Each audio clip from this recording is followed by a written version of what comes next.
You're listening to a podcast by the Center for Action and Contemplation. To learn more, visit cac.org. Welcome to Another Name for Everything.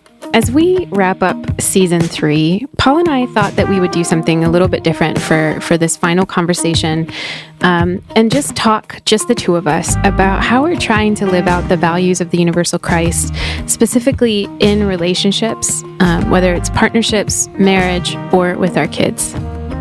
Yeah, I remember being so tickled by Richard saying, hey, I have to run to go to this appointment. Why don't you guys just take this conversation on relationships and how the two of you are living this out and what's coming up for you as you try to live out these values of the universal Christ. And I was so elated by the way that, we each kind of asked each other questions about how we are trying to live this in our own small ways, in our own large ways, within the rhythms of our lives and the relationships that are present to us, whether it's our kids, whether it's partners, whether it's friendships, and relationship to ourselves and to the world. How do we integrate what we've been really striving in the context and depths of the themes of this season of the universal Christ? Yeah, and it's we've known each other for a long time, Paul. So it's so easy to. Some might say too long. Thanks so much.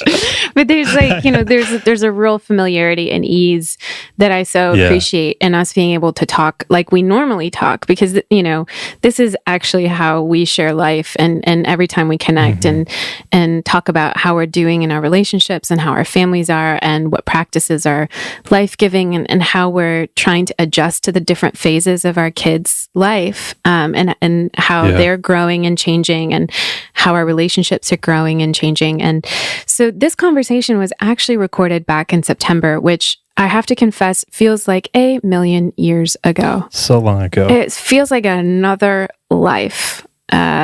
So we wanted to give that caveat before you listen to this conversation. But one of the things that you just mentioned to me is that, even though our lives have been radically shifted due to the pandemic, and now that we're all kind of in quarantine here, these the things that we talked about even in September are still useful in the sense that we can translate that into our current reality and say, okay, how do I practice this now? How do I practice this while being cooped up with my family? How do I work with this dynamic now that my work is like this? So I still hope that you will find this useful wherever you are in your journey, and that you'll take something from this dialogue between Paul and I on the closing of season 3 of Another Name for Everything.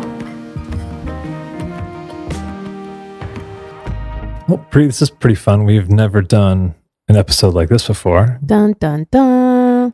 It's kind of exciting just to think it's just you and I here.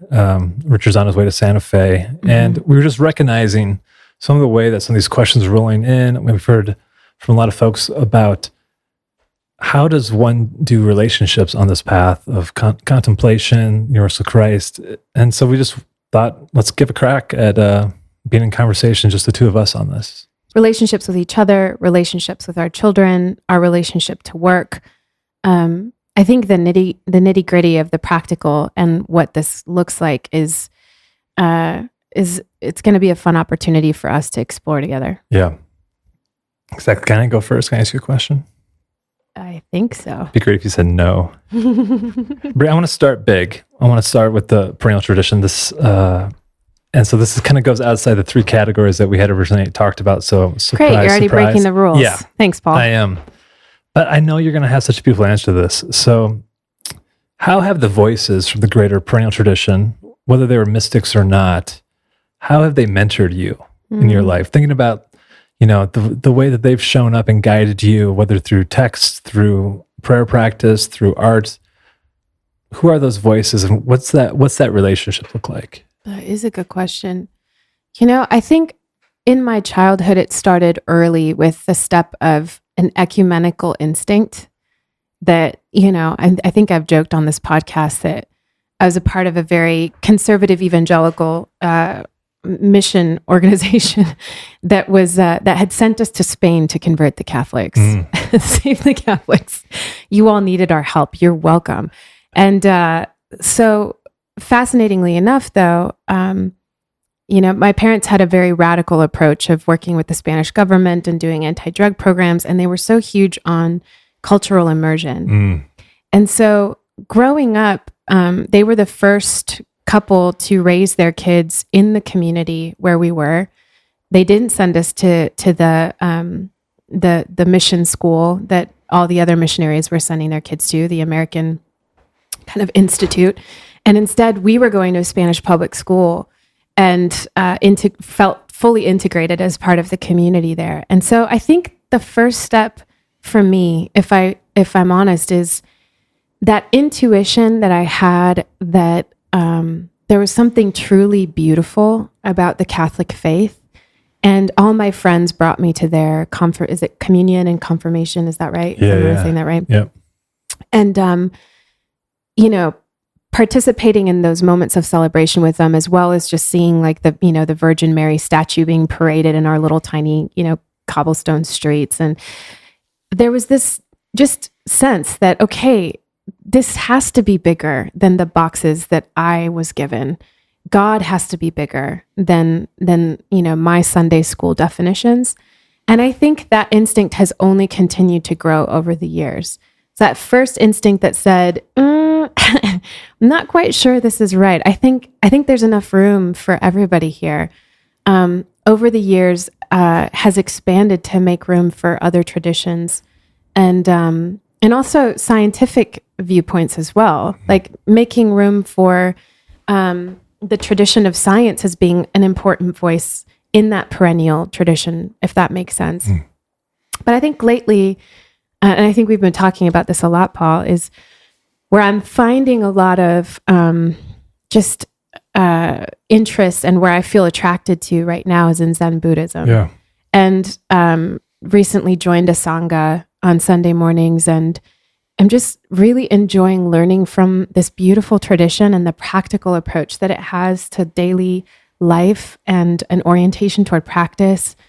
So I don't know if I fully answered your question, except to say it's been a slowly expanding. The image that comes to mind is like a pebble being dropped in a lake. It's like the ever widening circles are making room for more and more. How about you? Yeah, for me, I being raised in the evangelical world and really feeling safe and at home in that box of order, and a deep bow and gratitude for that, because it really did ground me in the sense of knowing I was loved by God and that it was safe to love God, and God was a loving figure, albeit a white male with a big old beard. Right. But that one. Yeah. That one in the sky. Yeah. I think he shows up in a lot of early life, and also cartoons often looks that way. And then, as my path unfolded and I dipped my toe, I always think of Brother Lawrence as the gateway. As the gateway, that monk who led me into more of the mystical tradition, and through very practical ways of being nicknamed the Lord of Pots and Pans, but always trying to be in tune with the presence of God in that work. And then through the likes of the beat writers, I was that guy in high school who loved Jack Kerouac. And Jack... Can you just stop bragging about how cool you were in high school? I mean, like most of us were like into Britney Spears, and you're like reading Thich Nhat Hanh and... Yeah. It's Jack not cool. Kerouac. It's not cool at the time, though. Really? You know what I mean? Kerouac is like really? is like a characteristic that I feel like a lot of young white privileged men go through. Okay. That need for like trying to. Thanks for making it less cool for me. I appreciate it. trying to get into the experience of life. Yeah. And with his own Catholic background, and then transition to Zen, helped open my own mind to other religions and philosophies that I could see were not in competition with my home tradition, but could be in conversation. And so, I mean, I often hold up Brother Lawrence and Kerouac as those who allowed me to welcome Thomas Merton into my life, who has been for me and continues to be the major springboard into so much of my own spiritual curiosity. And also music too. I know that you're obviously a musician, and that those voices echo in your head as well. And then all of a sudden it's like a weird party in your experience, right? You have like musicians, philosophers, mystics that are all speaking truths to you in different ways. And sometimes you're paying attention to one crowd more than another. And this is funny, I've gone down this Zen tunnel this summer, and it's been funny how that's been true for both of us, just in our conversations and what we're reading and what's lighting us up. Yeah. Well, it's funny that you bring up music, because I was just thinking about that this expansion into listening to the perennial wisdom is almost like the difference between focusing in on one note and then expanding to a chord. And it's like, it's all harmonizing, right? But it's just whether or not you can continue to expand and allow more notes to build up that chord. And to notice where there's resonance, and to notice where the harmony is, and to give ourselves permission to travel and be fed by these different streams is, I don't know, that's just the image that came to my mind. I love that image.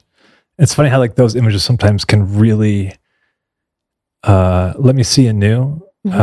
Growing up in the evangelical world where like the Bible images are so prevalent that sometimes they lose some of that edge in a way. Does that make sense? Yeah. Where like what you just said, just music is so much a part of my life as an appreciative practice. And so you connecting those dots just really resonates with me.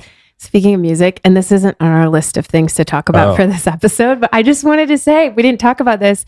Paul and I started a secret dance group with some other fellow contemplative friends. We sure did. And it was like a closed group because for one, we were at Mystic Soul together, which is a conference. I don't know if people, no, I'm sorry, not Mystic Soul. We were at Wild Goose. We were at Wild Goose together. And it's a kind of a festival conference that happens in the summertime. And many of us were gathered there together. And they do this thing. What is it called? It's with the silent disco. Silent disco, where they give you headphones and everybody has headphones on, and then it's playing the same music. So it's like you can have a dance party, but not have it be very loud for like noise regulations. I cannot tell you what a hilarious image it is to see all these people dancing like full on, and like some of them singing along very tone deafly. But like nobody can hear each other, but everybody's dancing to the same song. It's awesome. But anyway, it got us thinking about how much we all loved dancing. And we decided to start a group called Dance Like a Monk Does in the Closet. And it's a profound practice that we will probably never share publicly. Never, ever publicly. But we encourage all of you to practice that dancing as a contemplative practice in your own lives. Yes. It's a beautiful gateway to further embodiment is the way I would try to particularly when Paul is dancing. Yeah. It's got moves, so I can't lie. Just takes you right into mystical union. Yeah.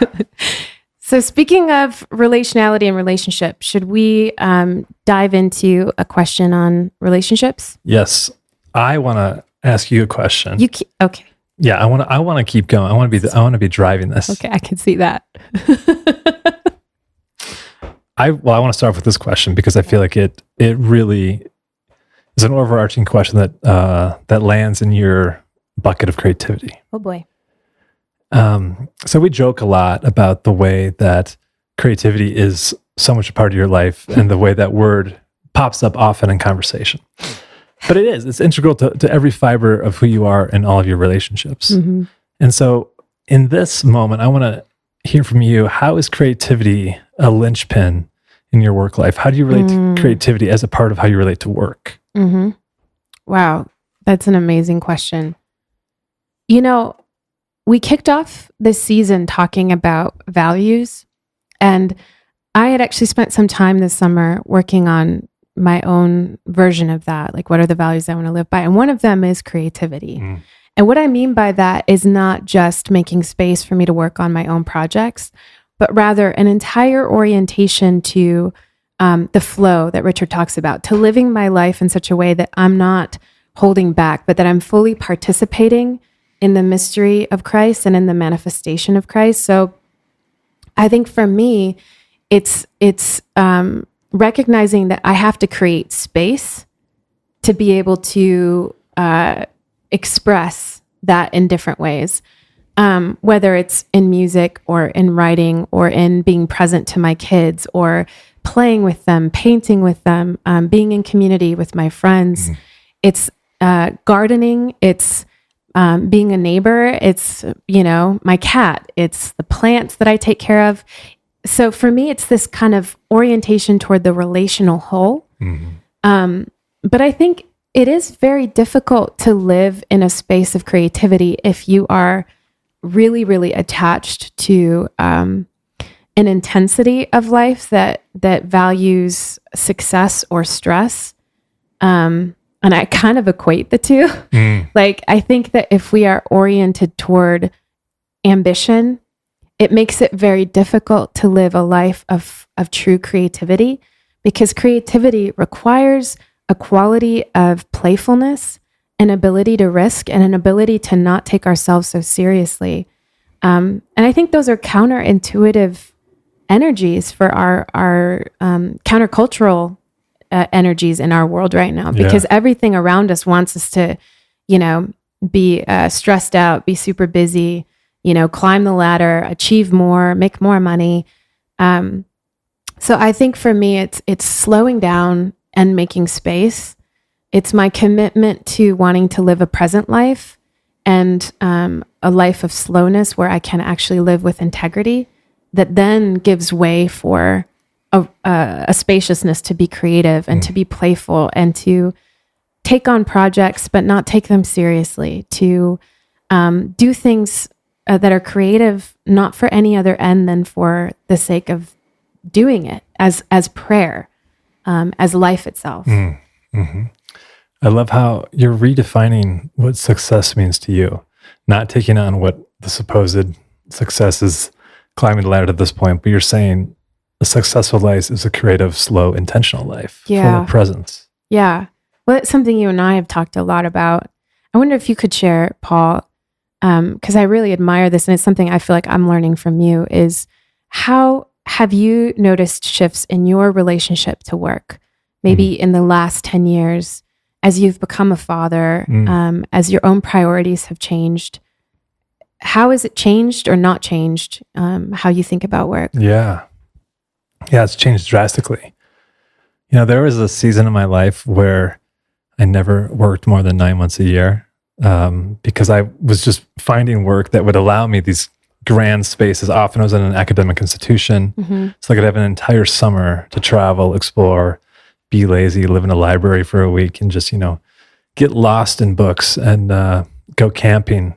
And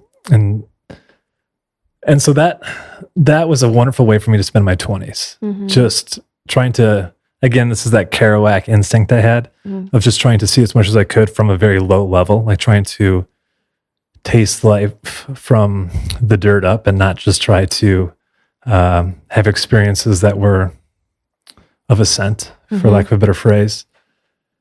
And so, like, you weren't like a raging capitalist. No, it's so funny because I could really picture you being a raging capitalist, Paul. No, I'm very grateful that I was able to live on the other end of the spectrum for a while. Where I'm just kidding. I know, totally. That I was able to live in such a way where I had friends who let me live on their couches or their back porches. I could kind of live a much slower life when I didn't know what I wanted to do or how I was going to make a living in the world. And so I was really putting those just new experiences at the forefront of my way of relationship to work. And as I found my way here to the CAC, I got very excited. There's a passion to this work that really drew me in. And I think I went to the other extreme where I was able to throw myself into the work and stay late and all those things that... Well, it's so hard when you're so passionate about something to not get totally sucked in, right? It was a new organization for me. So I just stepped into it with like everything I had. Heart wide open. Yeah. And it never disappointed you, right? You were never, ever disappointed by the organization, ever. Yeah, it's not funny. Never disappointed. Yeah, and then reality struck, of the seasonality of attempting to do too much or being disappointed by any institution and idealized version that I was living with in my mind. And that really helped me create a profound shift of how I relate to work, where even though I am still passionate about this work, I knew I had to right size it. And I knew that for me to be in healthy engagement with this sense of vocation I have to being a contemplative in the world, I had to reorientate how I showed up to work and what my boundaries were. And so part of the way I did that was recognizing the limitations of what I can give each week, which I know sounds mundane or small, but it helped to create a container of when I would tip from work life back into home life or community life, because I needed that. I actually ritualized the end of my day so I could let go. I was just going to ask you that. Like, what's your ritual to transition? It's super cheesy. So okay, let's hear it. Forgive the cheese. So at the end of every day, I pull the shade down and just say, the shade is closed. The day is done. That's awesome. And so it's a way for me to do something physical. Yeah. Again, very light physical. Right. But then it's that marker that I am leaving the workday. Things are left undone. Things are going to be there tomorrow. And I transition to going home, where I pick up a whole different work. I think it is the work of marriage, of parenthood, and it's a different way of engaging in livelihood. And both are joyful. And I didn't have them in right relationship to one another. And so it took me a while to reorientate myself to that. I really admire the way that you you have such a healthy relationship with work. And ever since we met, I've been impressed by the ways in which you center Laura, you center your children, you center your family life, and you have a really good relationship with where work begins and ends, you know? And I'm thinking about how important it is for us to pay attention, especially for those of us who are in this first half of life phase and season, to pay attention to identification and how easily we become identified with what we do. And then how that becomes such a drain in our lives. Because when we're invested in trying to keep up this image of, oh, I am a such and such at this organization or whatever, and we begin to live into that image more than we become aware of the rhythm of how we're living, and things get really out of whack really fast. Yeah. Was there a moment that you were able to recognize that for yourself? I'm thinking particularly as a parent. I was going to say, yes, I am full of deep perennial wisdom already. I have figured this out. No, I'm totally in it. But I do think that, it is interesting in my 30s now, looking back and seeing changes since my 20s, right? I do think music, for instance, it's very easy to become identified as a musician and, with a persona and an image. And, but I think that's true with any job. Really. Totally, yeah. And I think it's been tricky for me because I work remotely, and so I work at home. And even when I had my kids when they were very little, I would squeeze work into their work naps in like these erratic patterns throughout the day. I get a lot of energy from having lots of different projects and things going, but I'm just beginning to realize more and more the value of slowing down and choosing just a few of those projects and just a few of those juggling acts allows me to do them well and allows me to do them with my whole self.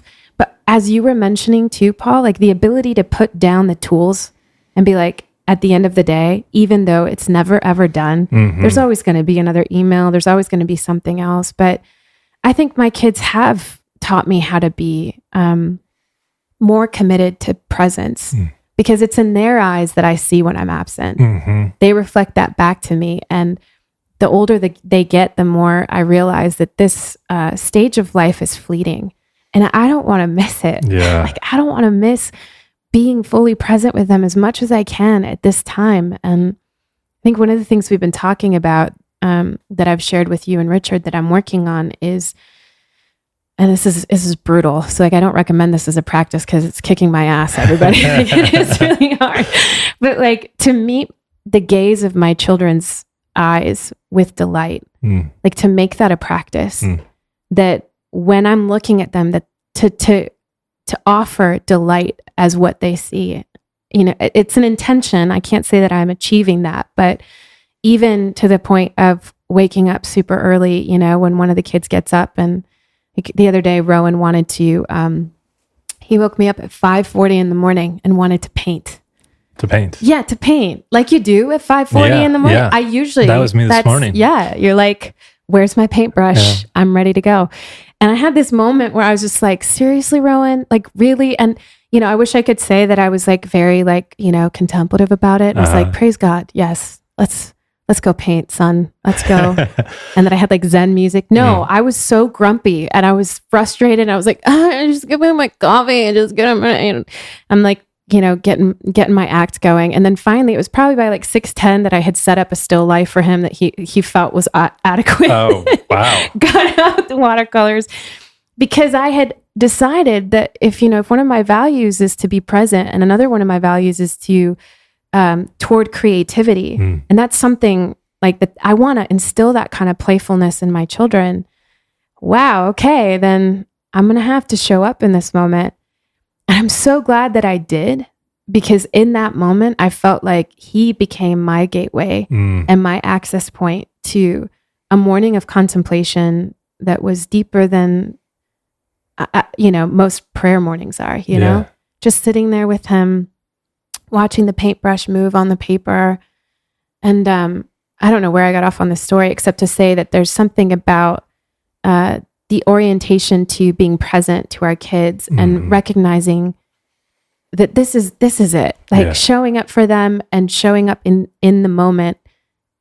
It's the kind of connective tissue between how the universal Christ manifests, right? It's in all of these tiny, tiny, tiny decisions that I think something gets shaped in us and something is shifted within us.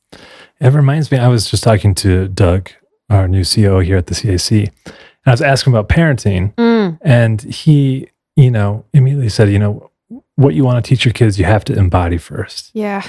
And I was like, that should be like a tattoo that every parent gets. Like, it helps you live into your own values, or the things that you want to teach them. Right. And I think that is exactly what you're saying. And it's because I feel like the temptation is folks want to teach their kids something that they have yet to fully live into. And not that we ever finish with any of the values at all, but what that story just models, like, that was hard to get up at 5:40 in the morning and get the paints out and set up the still life. But you do it. And I think that to me is part of why it's so good to know your values from that very expansive sense, so that you can impart them on your children in the most loving way. And you can see how that expands, becomes a reciprocal relationship of their teaching right back to you through those moments. Right. And it is intentional, isn't it? Like, it's just, I think it's about, as parents, bringing a little bit of intentionality into our relationships with our partners, our relationships with our kids. Yeah. And Paul, like I've always been so impressed with how you and Laura bring that level of intentionality into your home. What are some practices that you all do, like together? I think you mentioned like the once a month thing. You've done other things. Changes. Yeah, you've done other things throughout the years. I wonder if you'd feel free to share some of that. Yeah.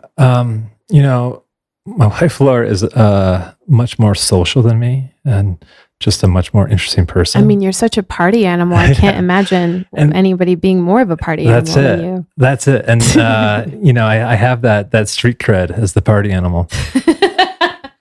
But part of what I think her gift is, she will sometimes bring in folks who are from different aspects of our lives. And it creates these amazing kind of opportunities for conversations that wouldn't happen when it's just kind of the same group of people. And it's that hospitality spirit that just, there's moments in those conversations where I just recognize, like, oh, this is what Jesus did, table fellowship, having a meal, having a beer, but then creating opportunities for conversations to drop to that depth where the humor and depth plays off each other. And all of a sudden you feel like time is standing still, but you're sharing from such a vulnerable heart space that it is that church moment of the 2 or 3 are gathered. And so I feel like she's really good at cultivating that space. And I just try to show up in those moments, because there's that introverted side of myself that's like, I'd rather just not right now. Yeah.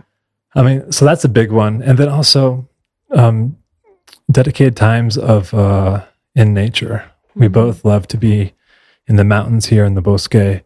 And we've had these kind of intentional check-ins where it's like, how have these last 3 months been? And what do we hope to do in these next 3 months? So you do it like almost seasonally? Yeah, in a very seasonal manner, so that we don't get caught up in, and they're not things like, oh, let's try to make more money this quarter. It's nothing like, it's not like that. It's like, how do we take opportunity of what's going on in our community? How are ways that we're centering creativity for our kids by what we put out in our house, which is something we've learned from you. So it's like trying to live and be intentional about living an integrated life of not getting caught up in just the busyness of being a parent. And that's so easy to do. It's so easy. We just go into like autopilot, it's so easy to just kind of go into that autopilot. And in a way, and I'm not dissing school systems here, so please hear me, but it's like we let the school calendar take over and we let the extracurricular calendar take over. Next thing you know, you're not even home for 3-4 nights out of the week because you've got soccer and band and music and whatever. Yeah. And I think especially in this culture, to do a practice that you are modeling with you and Laura, where you take stock, you stop, you pause and say, all right, what are the values that we have that we've decided we want to live into? And then say, how are we doing? Like, how can we make more room for that? Or how can we lean into these desires a little bit more? Yeah. Yeah. And I think part of that too for us is, I mean, I love to laugh and I love to make her laugh. And like in the Mary Poppins song, like, I love to laugh. I don't know that one. Wait, what? Can you please No. Love to laugh. Ha, ha, ha. No, don't put this in the podcast. Oh no, that is staying. No. I have never heard that before. No. This always happens. I feel like somehow Paul and our team get me to sing, and I'm like always. So then I'm stuck. Sorry, everyone. No, it's great. But this comes to what I was trying to say about like the lightness and the laughter of like, how do we approach relationship with a sense of playfulness too? So that, yes, be intentional. Yes, I want to, have a very serious relationship of depth. Right. But if it's not wrapped in playfulness and lightness, like I don't want to show up. I appreciate that so much about you, Paul. I think you've shared with me a practice that you do with Laura that involves humor and sticky notes. Would you? Is that comfort? I think I'm totally putting you on the spot, but like, would you share that? It's so precious. I hope. Yeah, I'm glad you see it that way. So every morning I make Laura coffee, and I write on a little 3-inch yellow sticky note. I try to write something that is either sweet to her or something that will make her laugh. And so I put that on top of her coffee. And then when I get home, if she thinks it's funny or if it landed, she puts it up on this picture frame. And then so that the winners make it to the picture frame. The winners make it to the picture frame, and those that don't end up in the trash. And what's great about it is this little creative act of hopefully love that starts my day. Yeah. And usually the ones that make it are the ones that made her laugh. Right. And none of them really, come to my mind, and I'm sure some of them just aren't appropriate either. But it's been this really delightful way of hopefully letting her know how much I'm in it to win it, and want to cherish and celebrate our love and laughter together. I can't believe you just said in it to win it. That's really funny. No, but it is so sincere, Paul. And I love that you are being creative about the ways that you express your love in a daily way. I mean, I think here's the thing with relationships, whether it's with our partners, with our kids, it's just like what we were saying. We can go into autopilot so easily. And it's easy to fall into the rhythms of and monotony of our day-to-day and shared life together. And I think any way that we can kind of puncture the rhythm of our day with something that's like a moment of surprise. It reminds me of the episode that we did on awe and wonder, and just that to live in that kind of radical amazement of one another, to be like, hey, you are this mystery of a human being living life alongside of me. And that's incredible. And whether it's making your partner laugh or expressing that in a regular way, I appreciate that, because I do think we need that. We need to kind of orient in that way to the mystery of who the other person is and not take it for granted. Right. And it's it's a way of walking through this world with vulnerability. And this is something that I do, I feel like you've modeled so well in our conversations where you invite us into your life in ways that I think are gifts that you don't quite realize in those moments. And you walk around this world with such an open heart. And I wonder if you can share a little bit about not turning away from that vulnerability and continuing to just be open-hearted about it if it feels like it's a space to do so. I think it's really funny because I forget that we're recording. That's the problem. Like the problem is I'm like just totally in the moment, and I don't realize that we're recording these conversations. As funny as that sounds. When Richard was talking about values and he talked about devotion, and we were spending some time on that one in the first episode, I felt like I really connected deeply when we got to the description of devotion as devotion to the Sacred Heart, and not just the traditional Catholic understanding of what that means, but devotion to the Sacred Heart of the universal Christ in me and in you and in everything. And I do really love the imagery of the Sacred Heart, a heart outstretched in front, on fire. Leading the way. Yeah, it's this I keep saying orientation. It's this, it's a posture of radical willingness, as we've been talking about. And it's also what I feel is true about creativity, which is, it's this vulnerable pouring out of self, of allowing and letting out and letting go. That is the creative act, that is manifesting. And I do think that I wouldn't say that it's not been a willing practice. It's not been like, oh, I'm seeking to live my life this way. It's more that I feel that life has done that to me. And, maybe back to our conversation about grace and works, this is where I feel like this is a little bit of grace in my life. Yeah. My heart has been broken and is breaking in new ways all the time. And, the image of Mary saying, let it be done to me as you say. And I think I've said before, I always hate how she's portrayed in this like super meek and passive way. Right. When it's like, no, it takes a badass to have that kind of courage. It certainly does. To just put yourself forward and out and say, okay, I keep thinking about how so much of my life seems to move through these cycles of longing, loving, and letting go again and again and again. It's the reaching out of desire and passion. It's the mingling of relationality. And then it's the willingness to let go and let die, to let go of what you thought you knew, to let go into something new, to let go of what feels safe.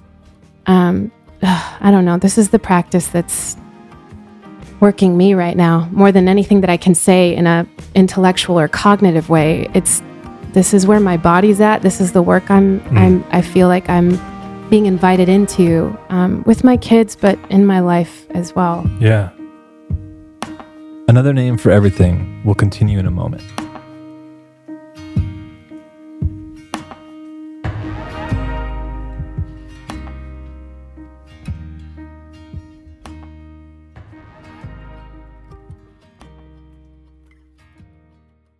Many of us feel increasing anger at injustice, violence, and indifference in our world today. Join us March 14th for What Do I Do With My Anger? An online gathering featuring Richard Rohr and Brian McLaren. Learn ways of transforming anger into loving action. Inspired by Father Richard's new book, The Tears of Things. Register today at cac.org/anger. That's cac.org/ANGER. What does it mean to embody salt and light? In 2025, Richard Rohr's daily meditations turn to Jesus' timeless metaphor for reflecting love into the world. Amid this season of uncertainty, join us in living with trust, being salt and light. For 18 years, the daily meditations have inspired thousands of readers like you. Subscribe today at cac.org/saltlight2025. That's cac.org/SALTLIGHT2025. And to me, this is church, right? It's the two or three gathered. Yeah. And the way that you embody and exude that vulnerability in such a inspiring way.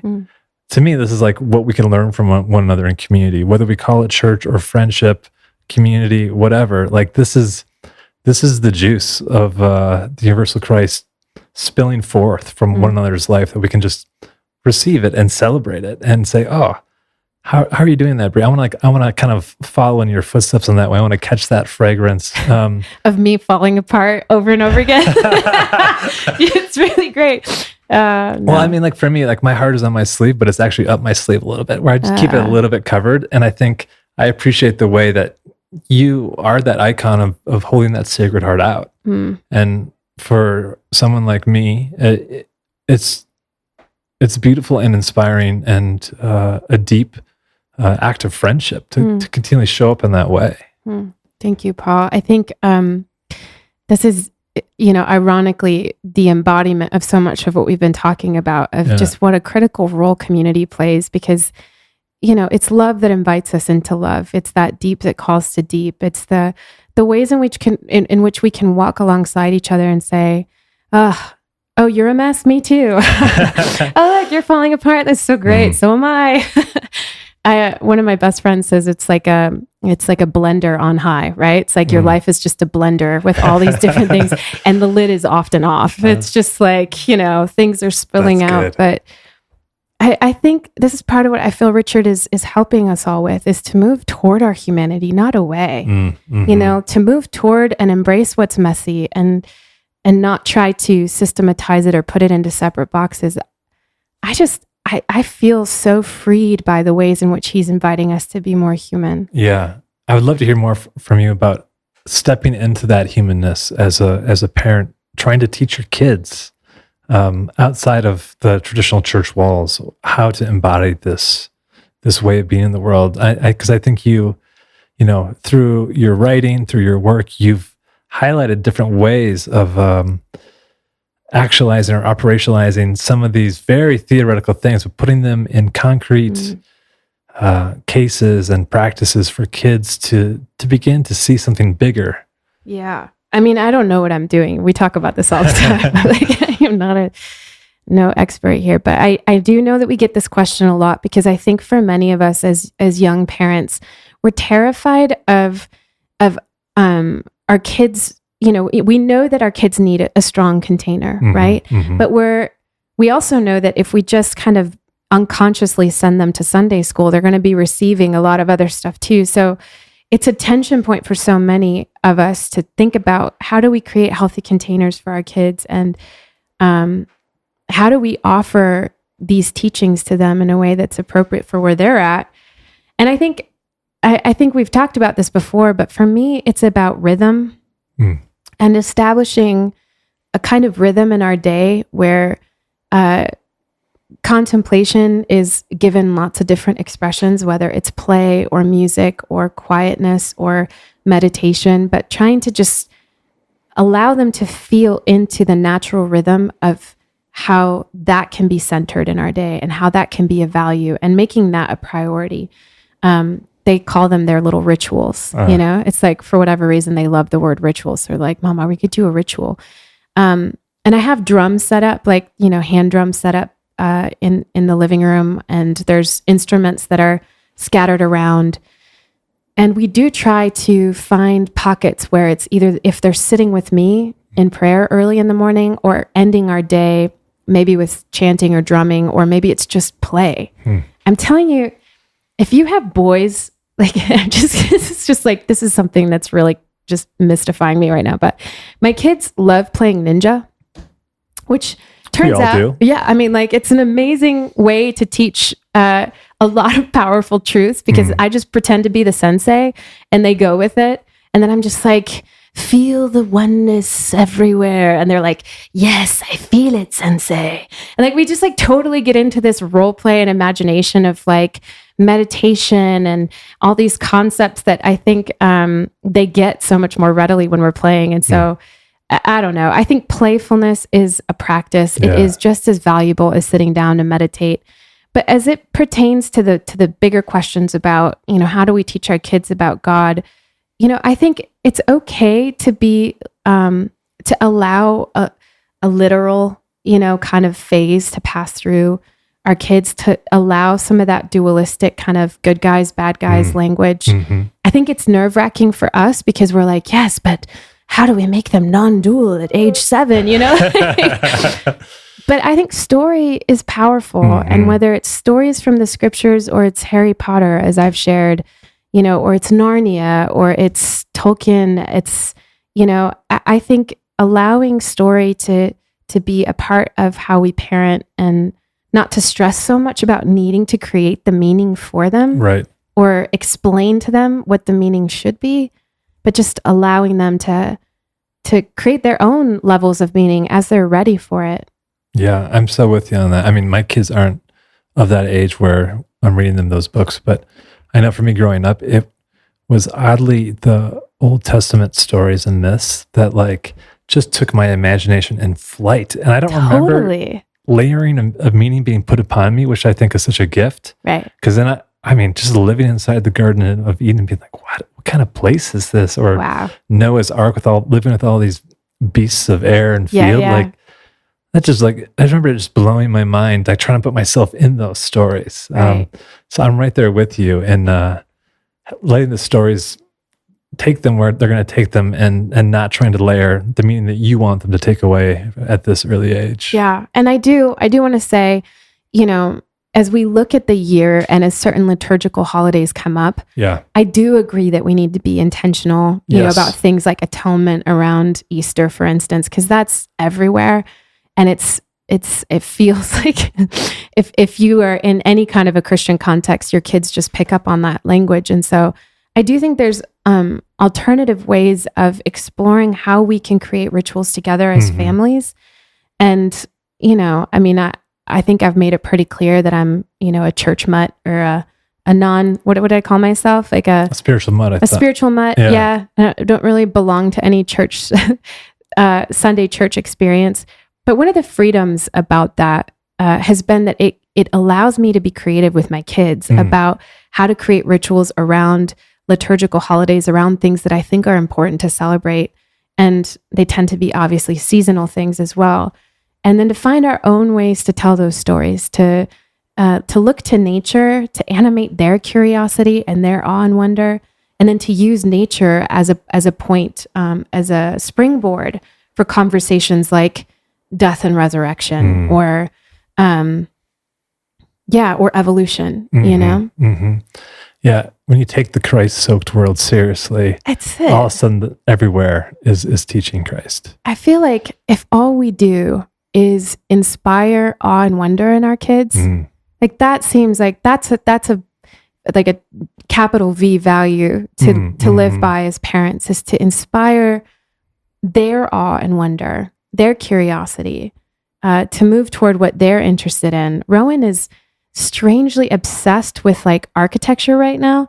Like he does this thing where he grabs like random piles of trash of things throughout the house and then he stacks them. I call them the Rowan stacks. Interesting. And he'll like take like paper and a cup and a straw and like a pencil, and then he'll just kind of like stack it all up and balance it out, you know? But it's like the way his mind is working right now, like he's very curious about structures. Like the other day we're sitting there and he's just looking up at the ceiling. He's like, Mama, how's it holding all that weight? It's gotta be so heavy because like Soren is up there. He's not falling through. And like the cat's up there, you know, it's like, it's just where his mind's at. So I'm like, isn't that amazing? Yeah. You know, and like we're looking at pictures of bridges and interesting buildings. And I'm like, isn't this amazing that like human ingenuity has created all these structures? And So like moving to where our kids are curious, like paying attention to what they are paying attention to feels like another road for us as parents, or at least one that for me feels unencumbered by shoulds. It's just like, that's easy. That's the flow, to go where they're going and then to animate their unique little essence and what's popping up in them.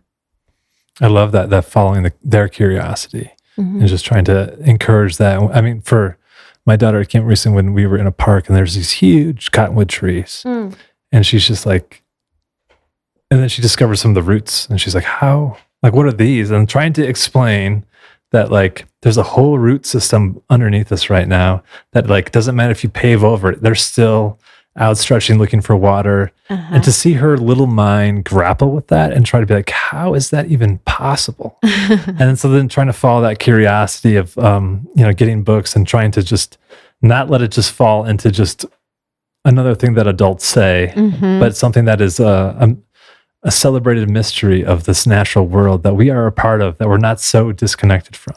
Yeah, totally. Well, should we look at some listener questions? Let's do it.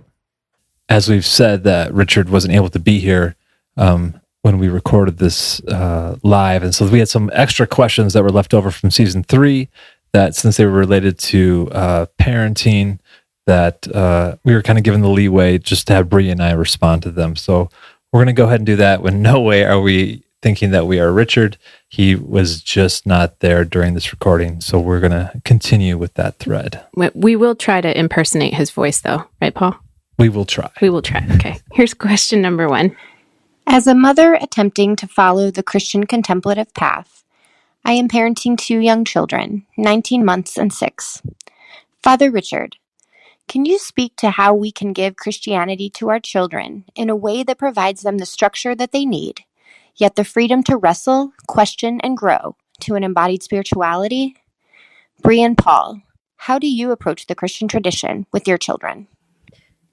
Man, that's the question, isn't it? That's the question. $1 million question, yeah. One of the things I appreciate about the way she framed the question is embodied spirituality, embodied Christianity. And I think, part of my own healing process has been to just recognize that as I grew up a little girl in a more conservative version of our faith, there were some profoundly damaging ideologies that were handed to me about being female, about the fact that God was presented as exclusively masculine and that the female characters tended to be problematic.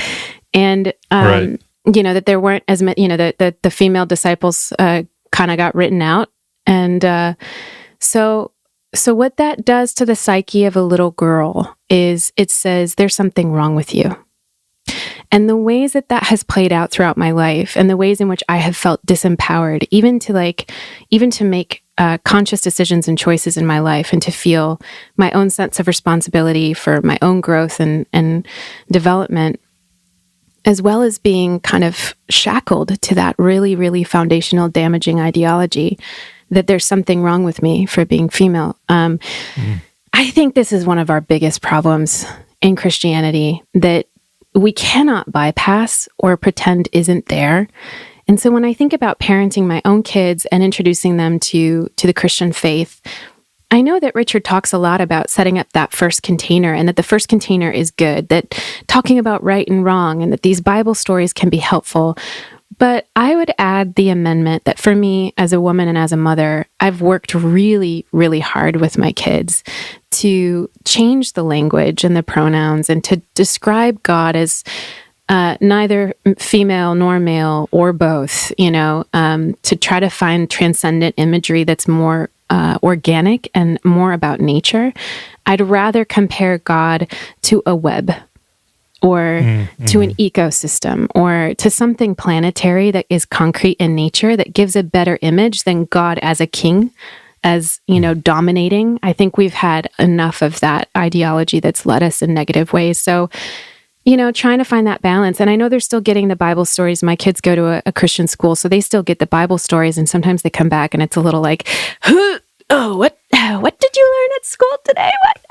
Is that a picture of a lamb being slaughtered? Okie dokie, And then you kind of have to have those corrective conversations. But I know that more than anything I say, my kids are watching how I live, and that I can communicate more about Christianity by my love and my desire to cultivate awe and wonder in them than anything else. How about you, Paul? Amen to all that. I just want to high five everything you just said.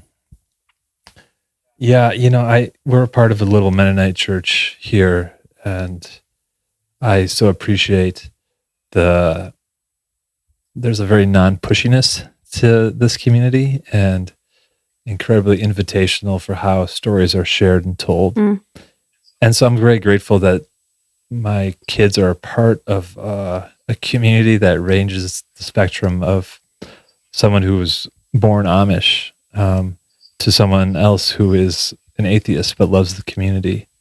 And that there's this sense that the kingdom of God is big enough to hold everybody. And another point of gratitude within this community is that so far my kids have only known female pastors. And so that's so embodiment of feminine leadership has been very much a part of their experience and interpretation of Scripture. So that just as a container, I really appreciate. And we talk a lot at home too when I think about my daughter's questions when it comes to God and death and God being a part of her. Right. What does that mean? And people who are different than or who are othered, and just starting to get into some of the stories of Jesus and some of the myths of the Old Testament that provide an incredible framework of understanding right and wrong and love and death and life. And I also think too, to your point about nature, that nature is the touchstone. Yeah. And as Richard often says, the first Bible, and trying to really help them fall in love with the world that we all share. As I love that the way you said, rather having your kids see God as a web, and that just really resonates. And also examples outside the Christian faith too, who are very much exemplify the Christ everywhere. Yeah. My daughter got a book on Malala for her birthday, and a T-shirt with Malala's face, and she's so smitten with her right now, and I couldn't be happier. Yeah. That there's this amazing exemplars of what the best of humanity has to offer, whether it is within the Christian faith or outside of it. So right or wrong, that's kind of the track that I'm on, and I feel like it's very much akin to what you shared so beautifully as well, that there's trying to show it within the reality of life and not some of the molds that we're given with a patriarchal sense of domination. Yes, 100%. That's the major shift that I feel in the invitation of the universal Christ is what a great message for us to give our kids. Let's give them this version of Christianity. Let's leave the hierarchy and the domination behind and offer instead the invitation to see Christ in everything and everyone, to see the sacred in everything and everyone and to honor it. What a different world we get to support, If we and I know we're making mistakes, I'm sure, right? Man. But I'm not, Paul. I mean, I know you are. Yeah, I am. And that's going to be okay too. Yep. And that's going to be part of their own path of reorder. Yeah, totally. Should we listen to the next question? Let's do it. Okie doke. Hello, Father Richard and Brie and Paul. I'm so grateful for the work that you're doing there at the center and through your writings and this podcast. As a father and a member of a community, I'm struggling to share what it is that you have tapped into that is just so deeply rooted within me, that was always there. And I'm starting to see it again as I strip away the old self. As it relates to both my children, who in the first half of life, when we talk about non-dualism and those sorts of things, we recognize that they have to build up the ego and they have to survive in that way of being in their world. However, I don't want them to build it up to the point where they have to do what I'm now doing now in my mid-30s and getting into the second half of my life. I'd like to see them have to do a little bit less of that stripping away, and I wonder what that would look like from a parent's perspective. And then in my community, leading others into this path that, of course, I recognize they have to find and walk for themselves, but showing them that there is a better way than what we've been handed in our circles, and hoping that they can find it. Thank you. Love you guys. Oh, love you too. I don't even know this. I don't know his name. Yeah, love you too. I love that. His name isn't written down here, but we'll have to add that in maybe. But thank you for such a meaningful question. And I think taking it into two steps. The first one being the question about how do we give the first half of life well to our kids, the container. But I call this the Santa Claus question. Like, do you know what I mean? Because it's like, it's 100% that Santa Claus thing where it's like, wait a minute, why aren't we still doing this thing to our kids that then we take away, and then it feels like we played a trick, and yet we know there's something very positive about the wonder and magic, but how do we do this in a way that that doesn't feel like a lie, that doesn't feel like, oh, P.S., I set you up so that I built you a nice container, honey, so that you could struggle to break out of it, through therapy for a decade. But, to the Santa Claus point, actually, just to be really literal, and this is not at all everybody can tackle that question however they want. But one of the things that I felt was important was, how do I honor the wonder of the myth and the story and allow the story to be true without it having to be literal? Which is, I think, what Richard is inviting us to do with so much, is to say this can be true, and it doesn't have to be literally true in order for it to carry magic and to be, a wonderful time, a time full of wonder. And so in a similar way, I think in handing our kids this first container, one of the things that I'm working on is like, how can I plus the story just a little bit? And I'm not saying I'm editing I guess I am kind of editing the Bible. I mean, and I'm not changing the story, but I'm trying to bring in like more feminine imagery for God, or more natural imagery for God, or I'm pulling, as you've said already, Paul, stories from other places to supplement the images. And this is where I think the image is so important, because Richard says your image of God creates you. And what image are we handing to our children? I think that's a really helpful question that maybe we can ask as a guiding principle. So it's like, as we share the stories, as we hand off the really beautiful power of the gospel and the examples in the scriptures, how do we make sure that the image we're handing is sort of the Jesus image of love, and leave behind maybe the more damaging stories, or let those fade into the background, really emphasize the transformative power of love? What do you think, Paul? I honestly have so little to add. I think that is such the central. That's the big vein pumping the blood of love in the Sacred Heart, I think. And sorry to hear my children in the background, and so I'm. It's awesome. I love it. There's a moment of distraction with that, where definitely, and there is something too, I think, in this transformation of love. There is always a stripping away. There is always a letting go of what is not God, or as God, your image of God expands. That's right. There's always going to be a sense of stripping. So, to your point about how do we embody this and give this image of God to our children, that even if they are given the most beautiful sense of who God is, they're gonna pile on their own, sticky notes of deception and illusion to it. Totally. That they're gonna have to strip away as well. At least that's how I'm seeing it.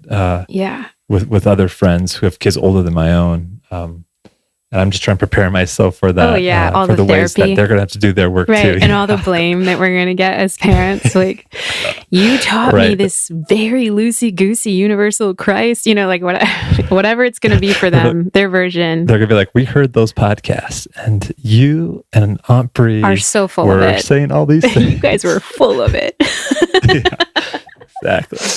Yeah, but that's a wonderful invitation, Paul, because I think for so many of us, we have this terror that we're going to screw it up.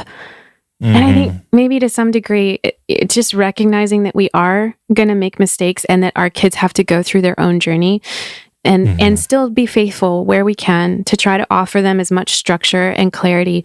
But that, it's almost like how Richard talks about the Jesus hermeneutic, like how Jesus used a certain lens on scriptures where it's like he highlighted certain things because they were in alignment with love and mercy and the transformation of society to reflect those values. So I think let's use the Jesus hermeneutic as parents too. Yeah. Like focus on those core values and then, the rest will fall imperfectly into place. And then I guess the second side of the question about how do we share this? How do we invite other people into it? It's like, it's so much a part of our humanness to want to share something good. Like we want to communicate, want to share it. Like, oh my gosh, did you see this story? Did you read this book? Did you, it's like, that's so much joy. And so I think it's a very natural thing that we want to share these things. And yet, exactly as you asked this question, you can't force it on people. You can't force the perspective. You can't force the fit. And I think the more that we're okay with that and again, the Jesus hermeneutic and focusing on just loving our relationships and being supportive to each other, I think makes a greater impact and communicates more than us being like, by the way. And those conversations happen naturally. Wherever they happen naturally and organically, I think it's great, right? Yeah. People who are like, oh, hey, I just came across Richard Rohr for the first time and aren't you into that guy? And then you can talk about, these are the books that I read or whatever. The conversations can happen naturally, but it's not like I can take this stuff to my grandma. You know what I mean? Like, yes, I hear you. Yeah. And I think something in a very similar kind of piece would be, where do you see Christ in your community already? Right. And where can you celebrate that, encourage that? Because we all, as we've talked about many times with Richard, we all hold a different part of the body of Christ, or we all are a part of a different body of Christ. And to celebrate where we see others living in that, because that's part of our work, is to see Christ in all things. Yeah. And I feel like when we are able to localize, celebrate Christ in the world, in community, it lifts up the whole body. Yeah. And it helps kind of create a coherent whole that we can all just be a part of and acknowledge our small participation in that whole. That's beautifully said. Thanks, Paul. As we wrap up this super fun conversation that just kind of flew by on relationships, whether with partners, to work, to our kids, you have an incredible meditation on your practice of making coffee for Laura in the morning. And I wonder if you'd be willing to read it as a closing invitation for us all to consider how we can be just a little bit more intentional with our partners, with how we relate, how we express our love and appreciation to the mystery of who they are, but also with our kids and also as we think about work. Would you just kind of take us into that beautiful Paul zone? No. I'm just kidding. Yes. We'll edit that part out. Yes, I'd love to. So this came from, I was sitting in one of Richard's intensives that he does with the living school students. And we were talking about, I don't remember what he was teaching on, but it came to my mind, like there's this beautiful liturgy of hours within a lot of monastic circles. And like, how come we're not celebrating the different parts of our day that mark our lives, that are our little rituals, as your kids call them, that can also be little stopping points for recognition of depth and love. So this is one I called Lauds of Coffee. Lauds was a traditional early morning, one of the hours of prayer. So this is, I called it Lauds of Coffee. It could also be just called an open love letter to my wife, but here we go. I make you coffee every morning. You know this and I know this. But you don't know how I go about this divine ritual, do you? It begins each evening before bed as you brush your teeth. The sounds of bristles and running water is my invocation. I putter over to the kitchen and pull the coffee beans from the cupboard, grab the scale, and measure out exactly 60 grams of coffee. It takes nearly 50 cycles with a hand-crank grinder to complete the transformation from whole beans to a granular collective. Our bed is calling, the rite remains unfinished, but the scent of ground coffee lingers over the sleepy evening into the hope-filled morning. Awake, O sleeper, awakened by our daughter's calling to the breaking of the day. She is tickled by new sunlight, another magical hour of possibility. I put on my vestments, a bathrobe, and spectacles. I take her to the kitchen, time to get the coffee started. I pour the filtered water into that fancy kettle that you thought was so funny that I just had to have it. The kiddo chatters about monkeys, breakfast, and waking you up. Let mama sleep. We'll wake her later. I pour her some cereal, which she may or may not eat. The kettle whistles at me. Pay attention. I pour this now boiling tap water into our pour-over coffee vessel to heat up the glass. And if I'm honest, give it a slight cleaning. Num-num, our daughter says. Though there is no etymological basis for num-num meaning banana, I scuff over to the bananas. I pull one off the bunch, cut it in half, and offer it to her. I check the fancy kettle, still heating up. The kiddo is getting frustrated with the banana peel, but refuses my help. That stubborn independence she gets from you. Or is it me? No matter, I relish it. I return to the coffee rites while singing Hit the Road Jack, as requested. She chimes in with, "What you say?" right on cue. I empty the water from the coffee vessel, now slightly cleaner, onto any lingering dirty dishes in the sink. I grab a recycled filter and pour the coffee grounds evenly into it. They await the near-boiling baptism to transfigure them from granular potential into the nectar of the gods. I grab the fancy kettle with its precise pour spout, partnered with my astute marksmanship to aim the water in circular motions, making the coffee grounds flour. I wait and watch as the water settles the grounds into a concave shape. Waiting for the transformation from beans to brew tries my patience. Cow's milk? She wants milk. The water seeps in through the grounds, the essence retained and the quality deepened. The kiddo waits at the fridge with her hands gripped on the door, trying to pull it open with all of her might. At 2, the magnet of the fridge door proves to be beyond her strength. I open the door and she scurries into the cool air, grabs the milk, and puts it on the floor. She hustles to her stack of glasses and locates the perfect receptacle for cow's milk. I pour into the pink plastic cup. She puts her hand underneath the milk jug to guide my apparent unsteady hand. When satisfied, she lets go and takes a big gulp. "So cold," she shouts, bringing her balled fists to her cheeks, and then takes another swig. I pivot back to the coffee. Again, I pour water from the fancy kettle in a circular motion over the moist grounds. I'm not quite drowning them, but I am filling them up with more than they can bear. The steady drip continues into the glass vessel. When was the first time I made you coffee? It must have been 2008. Do you remember all those glorious breakfast spreads we used to concoct before we were married, before we were dating, before we were us? Those memories are movie sets I visit at times such as these. I can see us clearly on the old checkered floor in the kitchen. I wonder, don't they know they are falling in love? Can I tell them to hurry up and marry you? The stubbornness of that stubbled man, so unsure of commitment, his capacity for love, or how love might transform him. Maybe I knew more than I realized. The questions were worthwhile, but it took time for me to see that the answers could only be lived into, embodied, breathed. My anxiety arose around the risk of commitment. For what if I were called to test the edges of my capacity for love? and I was petrified of the sweet wounds of love. I preferred the cheap veneer of infatuation, a preference which blinded me from those hidden caverns of love that teach the subtleties of the heart to see in the dark. When I thought I had all I could bear in love, I found that love compels me to bear more, serve more, surrender more, and run my finger over the wounds of love.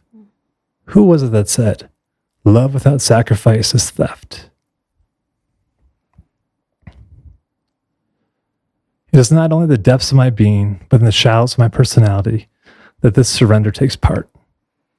I have found myself free to see my foibles as the aloof goof that holds imaginary arguments with you, doesn't refill the soap dispenser, sulks when he is upset, and is a bull about locking doors. And you love me still. So another layer is peeled. In your presence, my vulnerability grows and my exposure to my depths and shallows are laid bare. Can I continue this way, to expand in the shape of our love? I see this question revealed in you too, you know. You have taught me the fidelity of love. I wonder what I have taught you. This act of making you coffee is one of my practices in service to that fidelity. This process takes longer than an electric coffee maker or walking to the coffee shop just a block away. But I like the idea of you starting with the creation of my love for you, whether I feel like it or not. The image of you heading out to your classroom with a room full of students filtering in, and you holding a mug containing the hand-ground, precisely poured over, slow-brewed coffee that was born out of abiding love, particularly for you, keeping your hands warm and your eyes open. Oh no, I'm running out of time. The coffee is close to done, but not quite. I pour another round of hot water from the fancy kettle onto the grounds. "Wake Mama up?" she asks. "1 minute," I say. "Okay." The coffee is slowly dripping to its natural fulfillment. The drops stop. The coffee is done. I fill your thermos with the night black coffee made with you in my mind. "Let's go wake up Mama." The kiddo jumps into my arms, bouncing up and down as she anticipates waking up with a kiss.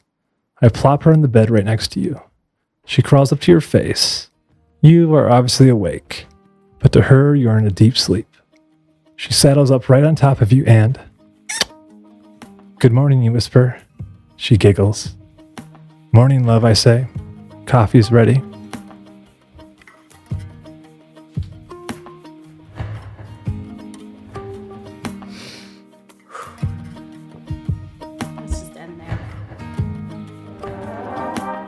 And that's it for today's episode of Another Name for Everything with Richard Rohr. This podcast is produced by the Center for Action and Contemplation, thanks to the generosity of our donors. The beautiful music you're listening to was brought to you by Will Reagan. If you're enjoying this podcast, consider rating it, writing a review, or sharing it with a friend to help create a bigger and more inclusive community. To learn more about Father Richard and to receive his free daily meditations in your electronic mailbox, visit cac.org. To learn more about the themes of the Universal Christ, visit universalchrist.org. From the high desert of New Mexico, we wish you peace and every good. Do you feel called to walk a more contemplative path? The Center for Action and Contemplation is an educational nonprofit supporting the journey of inner transformation. Our programs and resources will help grow your consciousness, deepen your prayer practice, and strengthen your compassionate engagement with the world. Learn more about our resources, such as publications, podcasts, email series, and events at www.cac.org.